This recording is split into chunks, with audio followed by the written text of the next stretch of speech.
Wow, so glad to be back again, Brandon, for another Grip Wild Men Who Matter podcast.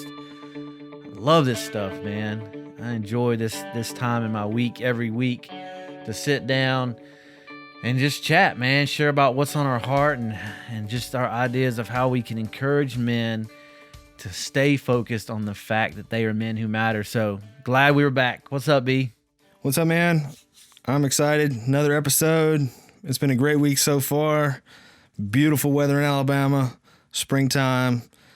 I'm excited today to talk about this story that you brought in here today, man. I'm fired up. Yeah, man. I mean, I just been thinking about, I don't know what triggered it. I recently was reading a book called The Daniel Dilemma, and Chris Hodges, the lead pastor of Church of the Highlands in Alabama, which happens to be our home church, but he wrote this book called The Daniel Dilemma, and it's just, he really is just laying out this idea of influence without compromise.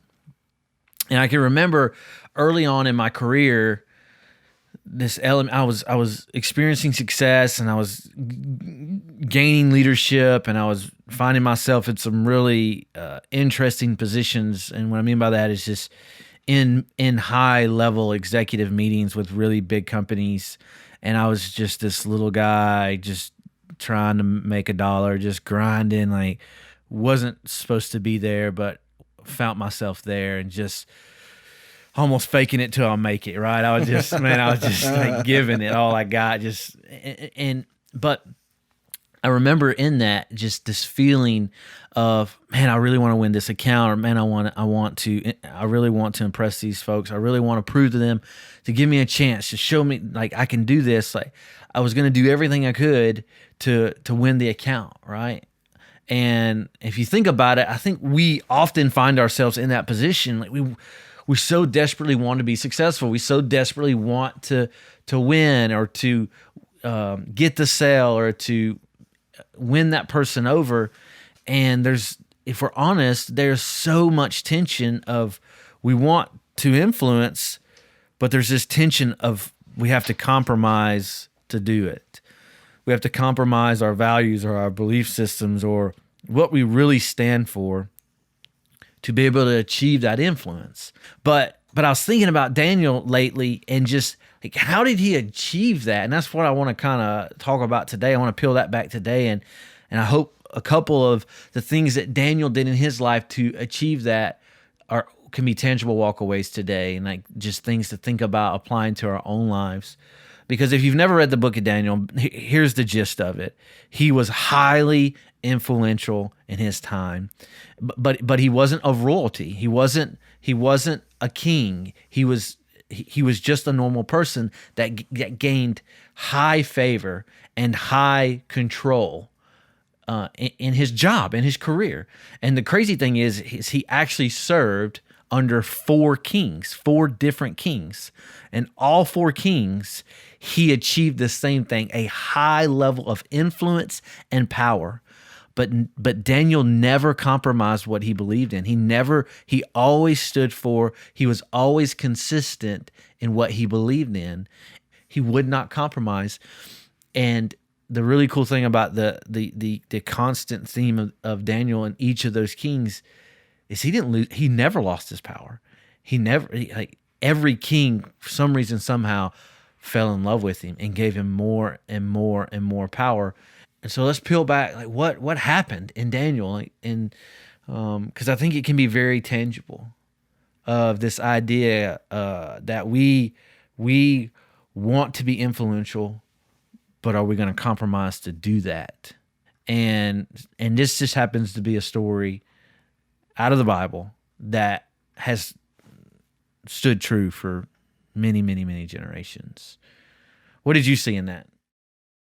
I think that to compromise, like you said, it's something that we all face every day. And really what compromise is to settle for a standard that's less than desirable. So whenever we make a compromise, we're basically settling for less than we set out for. And whether it's in business or in life or in family and work, whatever, even if it's in personal achievement, if you set a goal and you then settle for less than you set out for, you've compromised. And I think it's dangerous because when we look up down the road and we've lived a life of compromise, two things happen. One, I think we live with this inner sense of tension, just that it's not enough. It's not enough. It's not enough. And when we live that way, you look up down the road and you lived a life of compromise, there's an emptiness. Mm-hmm. And you're always going to be left wondering, what else? And another thing you think about is just the danger of compromise. I know from my own personal story, when I found myself in kind of my darkest days, and it was, there was a moment of how did I get here? And it wasn't like this astronomical poor choice. It was really, it was an astronomical poor choice, but what led me to that astronomical poor choice was one small compromise in my value and belief system at a time, because they add up. One small compromise leads to the next compromise, leads to the next compromise. And you look up and you're knee deep in an addiction. You're knee deep in a very unhealthy relationship. You're knee deep in lies and manipulation. You're knee deep in a business transaction that could ultimately get you put in jail or lose your job or lose everything, right? It was one small compromise. It's one small deal. And so small compromises lead to big, huge impacts. And so that's, for me in my own personal life, it's just really holding true to this idea that I can't compromise to achieve what I want to achieve. I have to stand on my value system. I have to stand for what I believe, just like Daniel did. But here's the crazy thing that I really want to peel back, because I think this is where we lose sight a little bit. Is we often say that we often say, look, this is what I believe. Period. This is how I'm going to do it. Period. But the beautiful thing about Daniel and Daniel's story is his desire to not compromise, but his ability to still generate unbelievable level of influence. And it's like, let's focus on that, because I know I failed there. Like I am standing for what I believe, but then I look up and I had no influence, because it's easy for us to stand up for what we believe in and to stand on our principles and say, this is how it is, to be stubborn. This is what this is how I do it no matter what. But did we gain any influence? Because I think if we really think about what are we doing, what are we pursuing, what are we trying to achieve, it's all about how we're helping, loving on, influencing people. Again, you hear this theme over and over, people. And so think about, let's peel back. What did Daniel do differently than what we often do, what I've often done? What do you think that is? What sticks out about Daniel's life in that context you were just talking about is he wasn't selfish. And when I look at that kind of lifestyle, it's easy to see. I see it because here's the thought. Selfishness and significance are incompatible. It's difficult to picture a life of significance if I've lived a selfish life. And when you look at Daniel, and again, he rose in every kingdom he served in to a position of influence, his actions, if you go and look, his actions were not selfish. There was no ulterior motive. There wasn't, let me just paint this picture because on the backside, I know that, I got my hand out over here, right? Mm-hmm. And there's a purity of heart, really, in this mode of looking at the people in our lives is how can we help? How can we love on? How can we add value to other people? We talked about it a couple of weeks ago, and the difference between success and significance is whether I'm adding value to me or I'm adding value to other people. Mm-hmm. And I think in Daniel's life, as our example today, he was selfless. He served those kings, not because of what it would bring him, not because he was power hungry. Yeah. He was doing it because that was his nature, was to serve and help other people. So he took his talents and used them to the best of his abilities to help as many people as he can, to serve the kings as best as he can, to gain as much reward and influence and success in his career as he possibly could, but he didn't do it at the expense of his principles.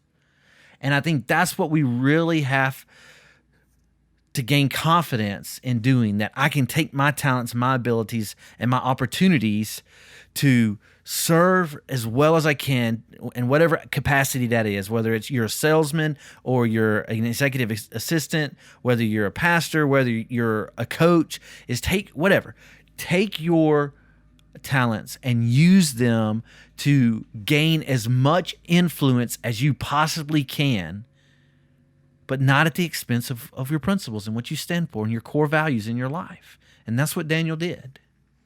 Yeah, you're exactly right. Because again, and I mean, here we are talking the same themes, it seems like, but they're core, they're fundamental. It's, the principles, your values, as we say, I mean, that what you stand for, I mean, that defines you.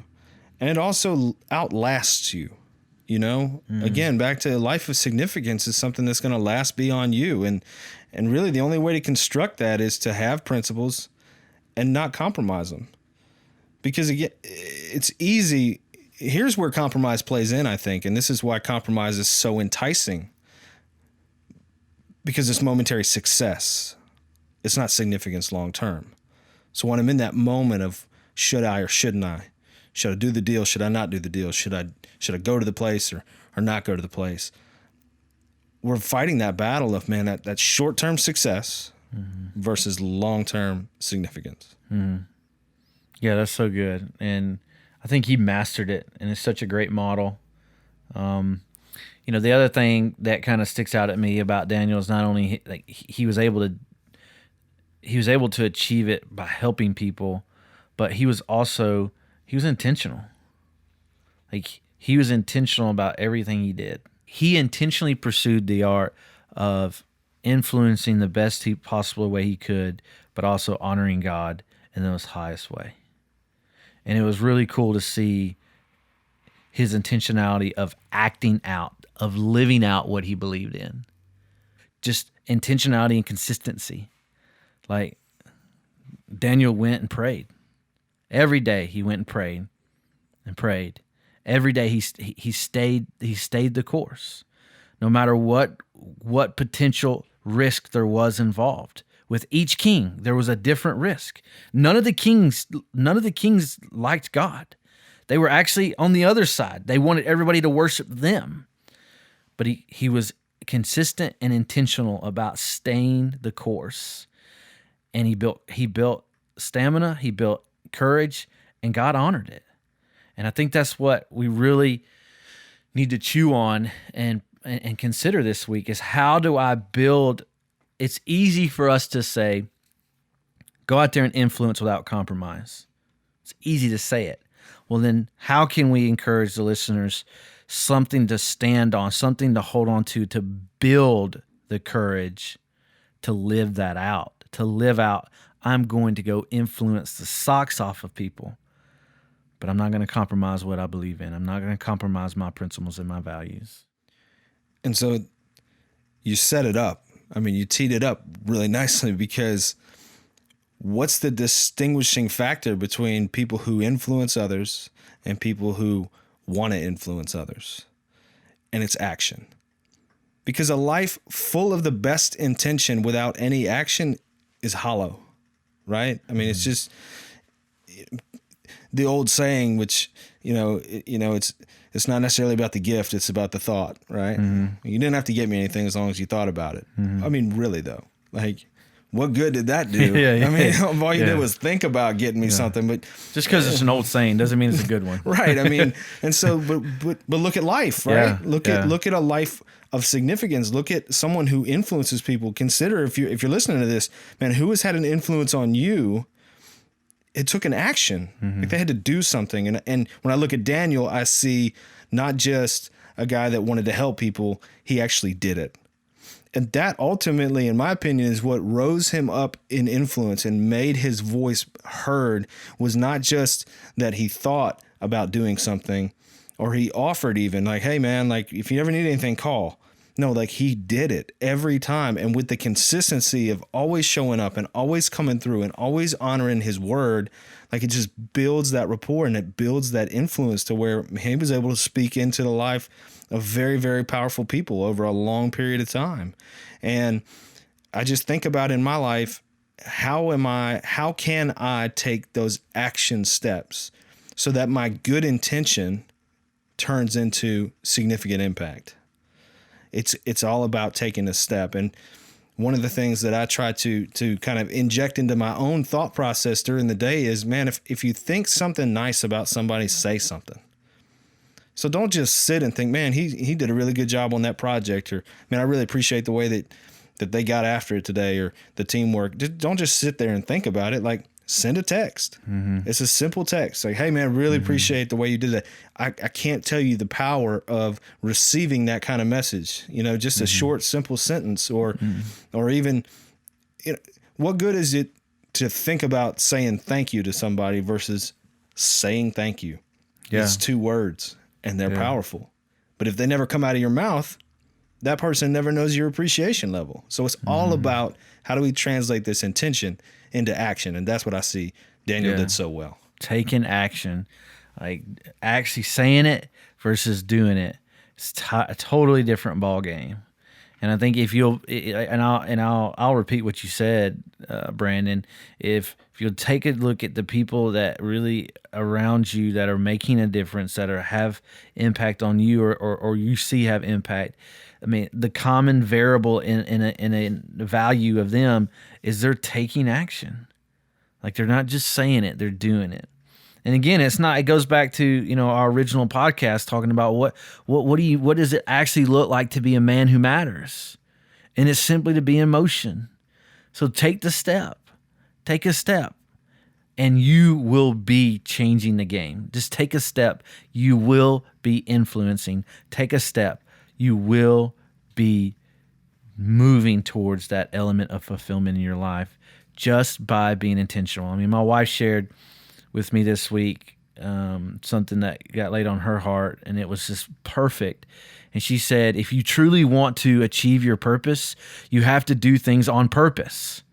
And I thought it was beautiful. I thought it was brilliant. Like, if you really, guys, look, just being completely transparent, like, I'm not going to sugarcoat what I'm about to say in this idea of, look, if you really want to not be where you're at, if you really want to get to the next level in your life, if you really want to begin to experience more peace and joy and fulfillment in your life, if you're tired of being where you're at right now, if you're tired of seeing the person in the mirror and you can't stand what they look like and you can't stand what you see, if you're just in a place where you don't want to be anymore, the only way out is to do things on purpose. And you start by one step at a time. Be intentional about getting to the next place in your life you want to be. And how do we get there? You know, how do we get there? How do we achieve that like Daniel did? And I think when you start talking about being an influencer and not letting the world guide your way to influence, it all starts with, what are you doing with people in your life? How are you loving on people in your life? And even more so, how are you intentionally loving on people in your life? Here's the point, guys, and as we wrap it today, I just want you to really hold on to this, is you can be a significant influencer in your life without compromising what you believe in, without running down the same lane that the world tells you have to run in to be influencers. It's not true. You can influence and not compromise your principles. You just got to do it intentionally, and you got to do it on purpose. And if you do, and if you're willing to consider it and give it a try, as always, I think you'll look up and you'll be living a life far more fulfilled than you ever have. And you'll be not only experiencing it, but you'll see the man in the mirror that matters. So until next time, guys, you are a man who matters. Don't forget it. Have a great week. We can't wait to hang out with you next time.